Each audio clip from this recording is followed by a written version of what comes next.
Ethan, wake up. It's okay, you were having a nightmare. Damn! My head is killing me. You're exhausted. We both are.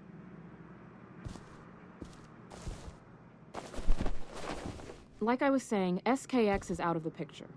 Dorland and the Oro are our main concern.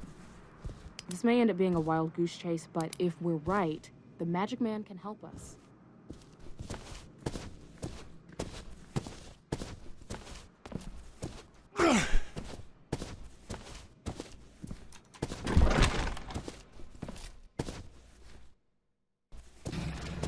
The House of Illusion, the sleight of hand, the bizarre and unexplainable welcomes you.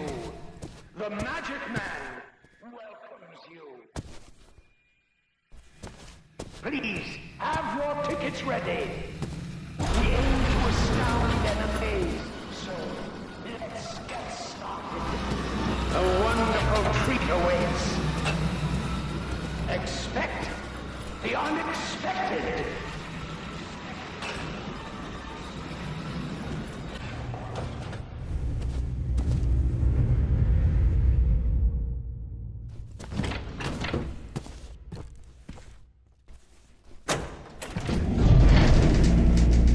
I've updated your field kit with some interesting information regarding the Oro. I've searched for information regarding the Oro and came up with very little. What's odd is that there's no mention of the organization in any government database. However, I managed to locate a few fan sites on the internet. From what I can gather, the name Oro is short for Oro Invictus, which means invincible voice. It appears they've been around for more than 3,000 years. Pretty remarkable if true, but we must consider the source. You see anything about the Oro's purpose, their objective? No specifics, but I get the impression that the Oro's primary goal is to manipulate, possibly to change the natural course of human evolution. However, the information is too sketchy to establish anything concrete.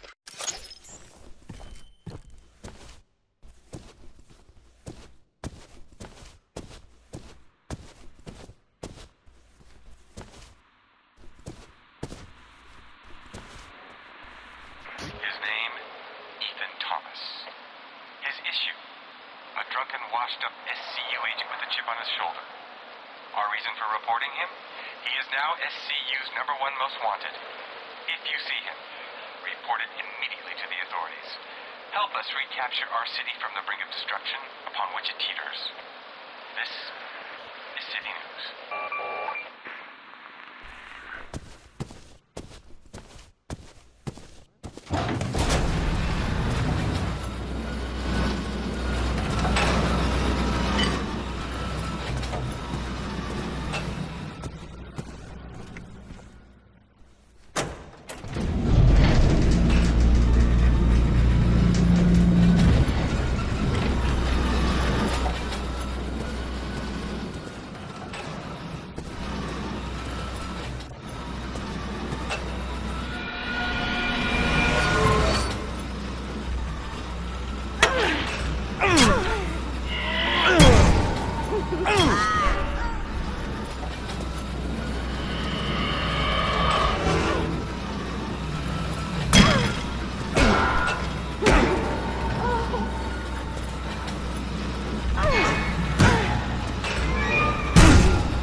Hey, I've updated your kit with more info. Check it out.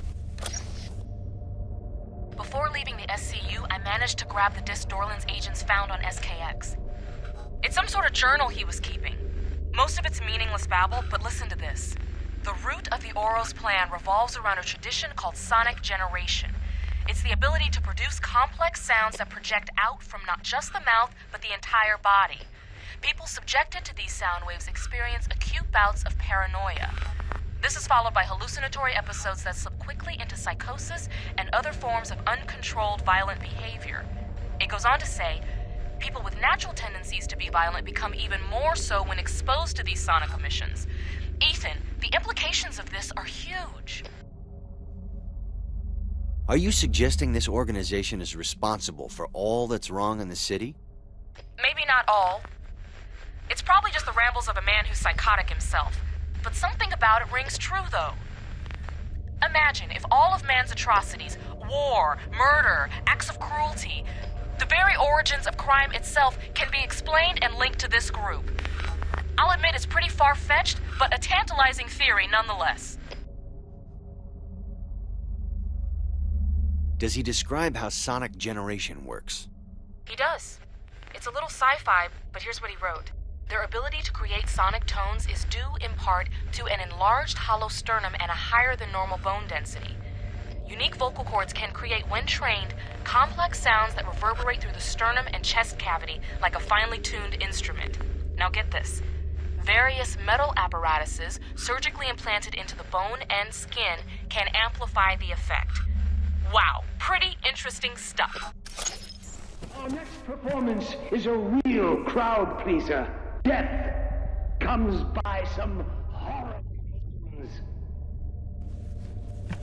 Believe the unbelievable.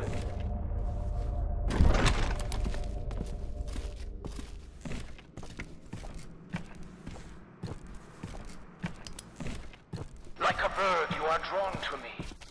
Bird, you find retreat impossible. I'm not here to play your fucked up games, Magic Man.